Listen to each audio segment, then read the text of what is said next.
we got to talk about this Pittsburgh Steelers team. No T.J. Watt. The defense still dominant. The offense looked great. Is this level of play sustainable, though, for you? Not in the playoffs. I think offensively it is. I'll say that. Defensively, they need T.J. Watt back. That's just the reality. I think Tua helped them out, especially early in this game.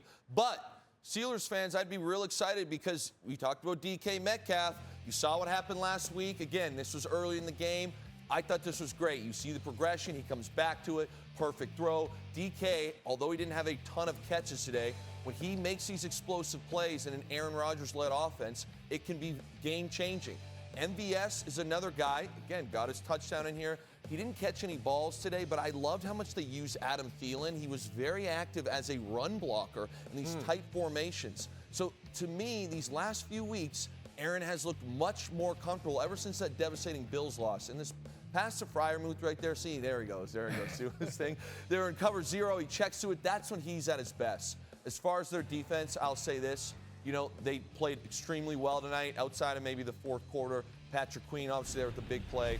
They did everything they needed to do, but if they want to be a serious contender, T.J. Watt's got to get healthy.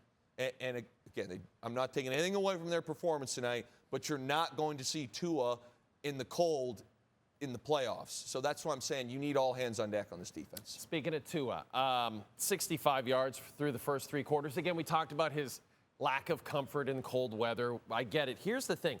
If the Dolphins were to decide in the offseason to cut Tua, that's a 100% dead cap hit. That's a lot of money to take on because Tua's making a lot of money. So does it seem like they're going to have to try to make it work with Tua next season regardless? Yes. Yeah, and you said it. This is where, I like the football chat. I'm not the front office guy. It goes a bit over my head.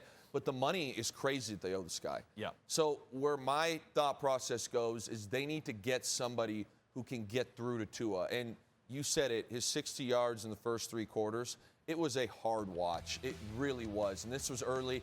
You see this throw here, and I'm watching going, what's going on? And Troy actually said in the broadcast, there's nobody holding the flat defender down, so he's got to know this guy will drift. Again, this is not a complex coverage. So now you keep moving on here. And again, 3rd and 6. At this point, it's only an 11-point game. There's a lot of time. It's been a field possession game. You can't take a 14-yard sack, whatever this is. Just throw it out of bounds. Move on. And later on, we're in 2nd and 12. I could not believe this ball got out of his hand. I mean, it could have been picked from the guy behind him. Yeah.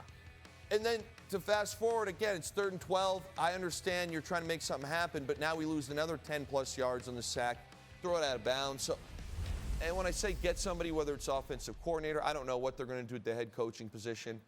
But in the 4 wins they had in a row before this game, Tua's top total yards passing, I believe, was 172. Again, in the 4 win streak they had going on. With the amount of money you were paying him like he's a top-tier guy. He comes out here today, he leads the league in interceptions. You see some of the plays going on here. To me, and it was funny because I love listening to Troy Aikman. Aikman's going nuts going, why aren't they doing no huddle? I don't think they trust Tua. Right. And that's a problem. So they need to revamp either the coaching side of this or have a big sit down with Tua and figure out what's going on. It looks like it's going to have to be coaching because you're not going to get rid of Tua. By the way, we haven't heard from Aaron Rodgers yet. I know you love hearing from Aaron Rodgers. Can't wait. Here he is with Lisa Salters. And we got a lot of guys like that, too. We have some guys who are cast off, some guys who, people didn't really want anymore. We had some hired guns as well. But I think we can, after tonight, they won 4 straight games. They had a lot to play for. Hopefully the belief is starting to pick up because it's tough to play in the cold weather. And if we can take care of business, then we're going to be hosting the game right here. Yeah, Aaron, you're still on top in the division. 3 games left. This is what you wanted, to be playing meaningful football all the way to the end. So what are you looking forward to most as you head down the stretch here? Well, it's just that. I mean, that's why I wanted to come back, is to be a part of something special. This is a great organization. We're playing meaningful football games. We're up by a game in the division. A lot left to play for. We got three games starting this weekend in Detroit. And Detroit's got a lot to play for. Great football team, very well coached, great quarterback, skilled players. The defense has been banged up a little bit, but it's a short week for us. We got to get healthy. We got some guys banged up. Who knows where the hell TJ's been all week, but hopefully he's back next week and we got the whole party back together. All right, thanks for your time. Congrats on the win, Aaron. See, it's interviews like that where I'm like, Aaron Rodgers could be a great broadcaster. Yeah. You know, he knows the Lions inside and out. You know, he broke them down perfectly. I have heard, I don't know, Aaron, but I've been told that, like, outside of the field, outside of football, that he's, like, a phenomenal guy. Right. Like, by numerous people. I'm not sure his family would agree. But here, okay, let's talk about. You raise a good point. Okay. Here's how the Steelers could win the division. And we talked about this. Yeah. They could lose their next 2 games to Detroit and Cleveland. Yes. And then subsequently beat the Ravens in the last game of the season and still win the division. The Ravens need to win out to guarantee they win. Yeah, and I think that's the most likely situation. The Ravens winning out against New England, who obviously needs to win, you know, to keep pace with Buffalo, who's kind of on their heels. Yeah. Green Bay, who's in the thick of it. I'd be surprised if they get both wins there. I will say this, Steelers fans, I think you heard Aaron say this. Detroit is not a good matchup for you. That Detroit team kind of flew under the radar because they lost to the Rams, but that offense right now is clicking. Yeah. So it's going to be a very tough matchup for them this week.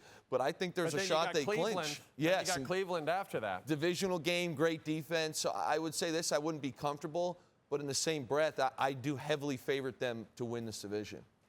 Luke, a brand new episode of your podcast, Film Never Lies, comes out Tuesday morning on YouTube and wherever you get your podcasts. And I've been looking forward to this one. It's you one-on-one with my old boss. Yeah. CFL Commissioner Stuart Johnston. Yeah. Here's a little sampling of some of the hard-hitting questions you hit my former boss with.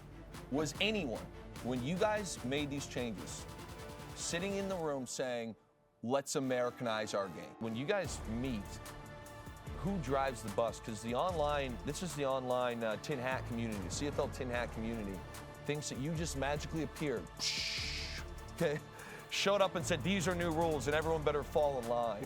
Is that how it works? What would you say were the biggest successes of your first year and perhaps what you think the league or your office needs to improve on the most? In 5 years, where do you want the CFL to be? Canadian expansion? Did I cause you some problems this year, man? I can't wait to hear his answer on that last one. He's pretty polished. I really enjoyed the convo, and I'll say this, you know, before and even more so now, I really think that league is in great hands with Commissioner Stu. Yeah, Stu is, like we could say, we all worked for him. Yeah. Terrific. He was a great boss. Yeah, great guy. You know, he's he loves the league. Yes, he does. So whether you agree with the changes he's made or not, you're going to want to listen. I would say so. And you're going to want to watch. It's on YouTube. Film Never Lies. It'll be out Tuesday morning. I can't wait to listen to it. Yeah, I'm fired up. I'm super excited. I also can't wait, Luke, for what's coming up on Thursday night. Game of the year, baby. Game of the year. Dude, I can only imagine how fired up you are for this matchup. In Seattle on Thursday night, it's a tough place to win. Tough place to win. I mean, one seed could be on the line here. 11-3 Rams, 11-3 Seahawks. The winner grabs control of the NFC West. We should mention Devontae Adams, unlikely to play in this one. Left Sunday's game against the Lions with a hamstring injury. That's massive. Yes, obvious. massive thing, I'll say, for Seattle right now. A little under-the-radar guy. Rashid Shaheed, to me, is going to be a key. He's playing a lot better. They're getting him the ball a little more since acquiring him. They need a true number 2 in Seattle. I think he could be the guy. Don't forget, watch the game. And if there was ever a game for you to stay afterward and watch our show, this is the one for sure. I can't wait. It's going to be electric.